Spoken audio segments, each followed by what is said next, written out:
Қайырлы күн, құрметті достар, құрметті көрермендер. Бүгін Сенім қоғамы қорының жұмыс аясында Ата-аналар академиясын әрі қарай жалғастырудамыз. Бүгін біздің қонағымыз Сейтенова Айжан, көптеген халықаралық республикалық байқаудың лауреаты, әнші, мұғалім, оқытушы қонағымызға келіп отыр. Сәлеметсіз бе, Айжан? Сәлеметсіздер ме? Қош келдіңіздер. Бүгін біз Ата-аналар академиясының жұмысының аясында осындай көрермендерге сізбен бірге интервью жазып отырмыз. Қош Айжан, көрдік, рахмет. өзіңіз туралы айтып кетсеңіз. Мен осы Астана қаласындағы Қазақ ұлттық өнер университетінде эстрадалық вокалдан сабақ беремін, мұғаліммін. Сол академияны өзімде бітіргенмін кезінде. Анамын, 2 балам бар. Осы шығармашылық жолда жүргеніме бір 20 жылдай болып қалған сияқты. Жақсы, танысқанымызға қуаныштымын. Сіз, Айжан, енді шығармашылық анасыз. Өзіңіздің шығармашылық ана ретінде мен анамын, әлде мен жеке тұлғамын, өзіңізді қалай санайсыз? Әрине, әр адам ол жеке бір тұлға ғой. Мен ең біріншіден шығармашылық адаммын. Үйде мен анамын. Шығармашылық жолмен аналық бір міндетімді бірге алып жүру әрине ол оңай нәрсе емес, бірақ соны қатар алып жүру мен үшін бір үлкен бір жұмыс, үлкен бір жауапкершілік. Жақсы, керемет. Айжан ханым, енді өзіңізге шығармашылыққа жұмысыңызда қуатты қайдан аласыз? Өйткені ана болу оңай емес бүгінгі таңда. Және де жұмысқа барып, әнші ретінде сахнаға шығу ол қаншама көп қуат алады, энергияны көп алады. Сол энергияны қайдан аласыз? Өзім сахнада жүргеннен кейін бір сахнаның бір қасиеті бар ғой. Адамды қуаттандырады. Адамды әрбір ауру сырқаттан да бір жазыласың сахнада тұрып. Әрине өзімнің қуатымды, энергиямды өзімнің шығармашылығымнан алам. Үйде өзімнің балаларымнан, қасымдағы жолдасымның қолдауымен осы екі тараптан шығармашылық жолмен аналық жолды бірге алып жүруге жолдасымның да бір қолдауы үлкен бір әсер етеді. Сондықтан үйде балалармен бірге көңілді бір уақыт өткізу, бірге бір жұмыс жасап, бірдемелерді құрастыру, жазу, сурет салу деген бұның бәрі бір көңіл бөліп, уақыт бөлу деп көбісі сөйтіп біледі, бірақ мен осындай сәттерден қуат алам. Осы сәттерде мен өзімді қуаттандырам, өзім шаршағанды басам. Жақсы, рахмет.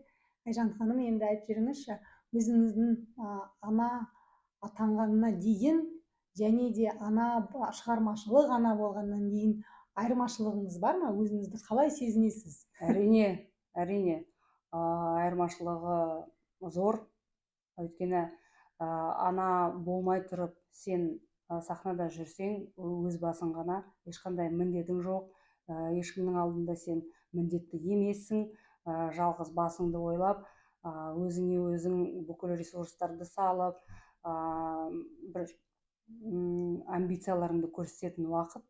Ал ана болғаннан кейін, әрине сенің ойында, сенің жанұяң, сенің қасындағы жолдасың, сенің 2 балаң, әрине сенің шығармашылықта бір дұрыс қырынан көрсетпей қалсаң өзіңді, бір ерсі нәрселерді көрсетіп қалсаң, бұның бәрі ертең менің балаларыма сөз келеді ғой, менің балаларыма тиеді ғой деген бір ойдасың.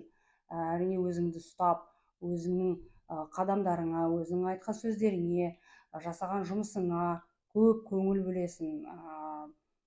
Әрине бір қатты бір мән бересің. Артық кетіп қалмайын деп, мына жерде өзімді дұрыс жағынан көрсетейін, жаман жағымды көрсетіп қалсам, ертең балаларыма сөз келіп қала ма деп деп ойлайсың, әрине өзіңді ұстайсың. Ең біріншіден ойыңда балаларың тұрады. Жақсы, рахмет. Айжан ханым, өзіңіздің мінекей, меніңше сіздің өміріңіз өте қызықты. Шығармашылық, ана, әнші, сіз мұғалімсіз. Өзіңіздің бір күнін айтып беріңізші. Не істейсіз бір күннің ішінде? Таңымыз атқанда ұйқыдан оянып, барлығымыз таң асын ішеміз. Балаларыма таң асын дайындаймын.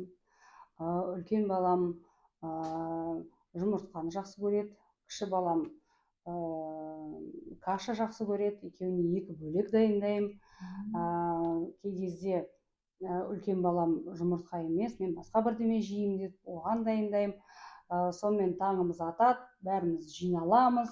Папамыз бірге шығып бізді, біреуімізді жұмысқа, біреуімізді садикке, біреуімізді мектепке апарып тастайды. Сонымен күн басталады, мектепке келесің, жұмысыңа келіп, балаларым келеді, бәрі. Таңғы 8-ден басталады жұмысым. Сабағыңды өтесің, балаларыңмен бірге ән де айтасың ол жерде. Көп уақыт бөлемін енді мен балаларыма, оқушы балаларыма. Өйткені менің жаным ашиды, олар бірдеме білсе екен, бірдеме түйіндесе екен осы сабақтан деп, жақсы болып кетсе екен деп. Содан сабағым біткеннен кейін шығамыз, кешке қарай бәрін жинаймыз. Біреуін сабақтан, біреуін садиктен. Сонымен уақытымыз болса, бір жерге барып тамақ ішеміз, немесе үйге келіп бірге тамақ дайындаймыз. Тамақты дайындағаннан кейін кешкі асты бірге ішіп, оны болғаннан кейін немесе фильм ба, мультфильм ба бірдеме қосамыз, кішкене көреміз, оны талқылаймыз. Содан кейін отырамыз сабағымызға. Сабағын қадағалаймын баламның, үлкен баламның. Оны қараймыз, бірге істейміз. Білмейтін жерлерін, бір жерін айтып жіберемін, бірге сурет саламыз. Сабағын дайындап біткеннен кейін енді уақыт болады. Кіші балам кішкентай болғаннан кейін кішкене ертерек жатуға келеді. Кей кездерде жұмыстан шыққаннан кейін сенің енді өзіңнің шығармашылығың бар, өзіңнің сахнаң бар, оған дайындалуың керексің. Енді екі бала болғаннан кейін біздің көмекшілеріміз бар ғой, ата, әже деген. Сол ата әжесінің үйлеріне барамыз, апарып тастаймыз. Ата әжесі демалыс уақыттарда бірге, ата әжесімен бірге болады. Менің жұмысым ары қарай жалғасады. Жұмысым сахнаға дайындық, өзіңнің образыңды дайындайсың, киетін костюмыңды дайындайсың, шашың бар, мейкабың бар. Оған да көп уақыт кетеді. Бірақ сонымен дегенмен де сен енді тырысасың уақытыңды бәрін бөліп, бір текке өткізіп алмайын деп. Жанталасасың. Енді өмір болғансын, бәріміз осы жанталасқа үлкен қалада, тем более үлкен қалада бір жерден екінші жерге жету деген бір көп уақыт алады. Сондықтан да кейбір кездерде таңертең сағат 8-де жұмысқа шыққанда бәрін бірге алып шығамын өзіммен. Бүкіл костюмың бар, жаңағы бояуың бар, шашыңды жасайтын, аяқ киімің бәрін бірге алып шығуға тура келеді. Кешке қарай сахна күтіп тұрады, сахнаға шығасың, әніңді айтасың, өзіңнің шығармашылығымен бөлісесің тыңдармандармен. Сонымен концертің бітеді, жиналасың, шыққаннан кейін балаларың бар, балаларыңды аласың, үйге келіп, жаңағыдай кешке уақыт көңіл бөлмегеніңді кешке қарай, түнге қарай уже балаларыңа көңіл бөлесің, оларды ұйқыға дайындайсың. Сонымен сөйтіп уақытым өтеді бір күнім. Мұнда енді сахна концерттік күндер ол енді күнде болмайды бәрібір. Бірақ демалыс уақыттарда көп уақыт алады. Жақсы, рахмет. 24 сағаттың ішінде қаншама нәрселерді істейсіз деген.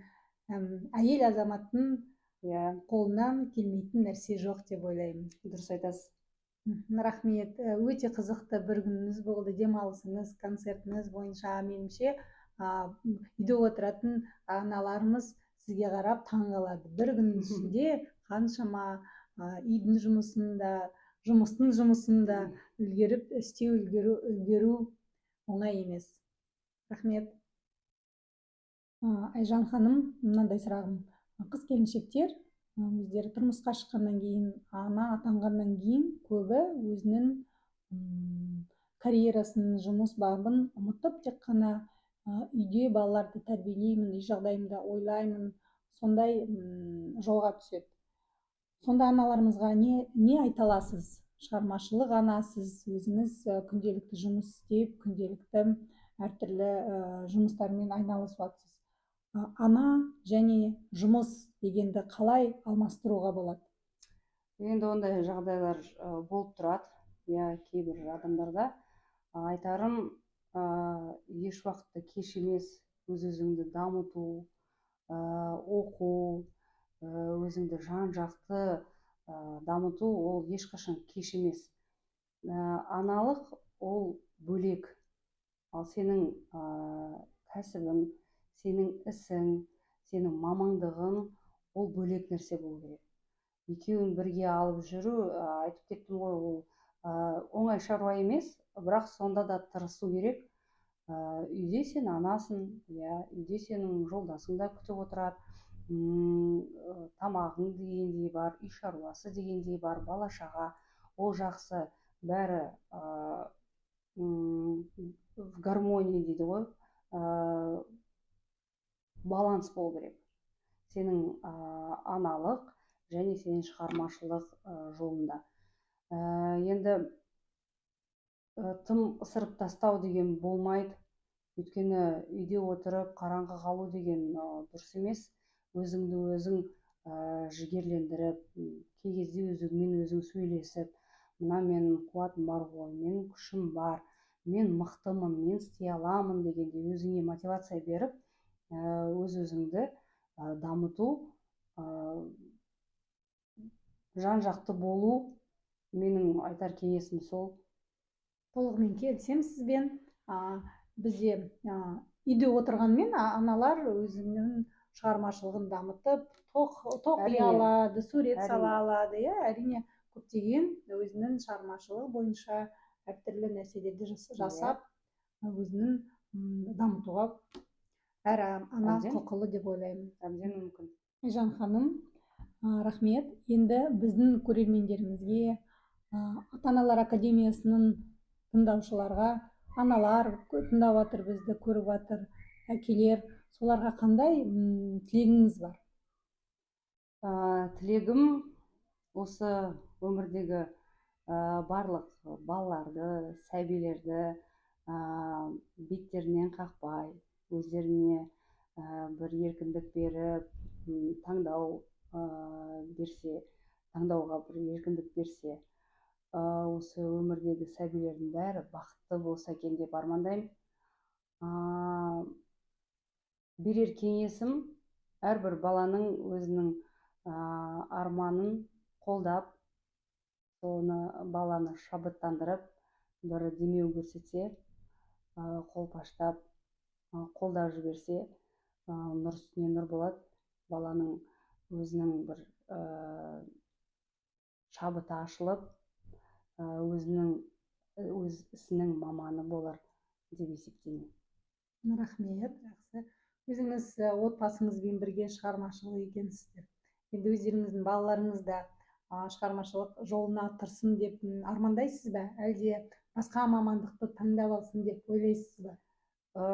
Енді мен армандағанмен балаларымның таңдауы басқа болып жатса, маған бір кішкене ауырлау тиетін шығар. Сондықтан мен балаларыма еркіндік берем таңдауларында. Не спортшы боламын дей ма, не музыкант бола ма, өздерінің еркі. Бірақ гендік тұрғыда ма, қалай екенін білмедім, бірақ мен үлкен балам осы бір ай бұрын маған келіп, мама, мен осы домбыраға барсам қалай болады, мен домбыра үйренгім келеді деп керемет. маған бір ұсыныс жасады, барайыншы деп. Сонда домбырасын алып беріп, домбыраға жібердім. Жақсы, өзіне ұнайды, керемет шабыттандырады екен. Бала бақытты болып келді бірінші күні барғаннан кейін. Енді өзінің еркі, шығармашылық жолда жүрем дей ма, спорт жолында жүрем дей ма, немесе бір басқа салаға кете ма, өзінің еркі, өзінің таңдауы. Мен оған ешқандай бөгет жасамаймын. Енді кішкентай балам ол каратэге барады, ол спортқа кішкене бейімдеу. Бірақ енді өсе келе мүмкін өзінің таңдауы басқа болатын шығар. Оны білмеймін. Жақсы, рахмет. Біздің ата-аналарымызға, біздің көрермендерімізге өзіңіздің ойыңыз бойынша бөліскеніңіз үшін рахмет. Көп рахмет шақырғандарыңызға. Бізбен бірге болған көптеген халықаралық, республикалық байқаулардың лауреаты, жеңімпазы, әнші, керемет сұлу ана Айжан ханыммен біз бірге болдық. Рахмет. Рахмет.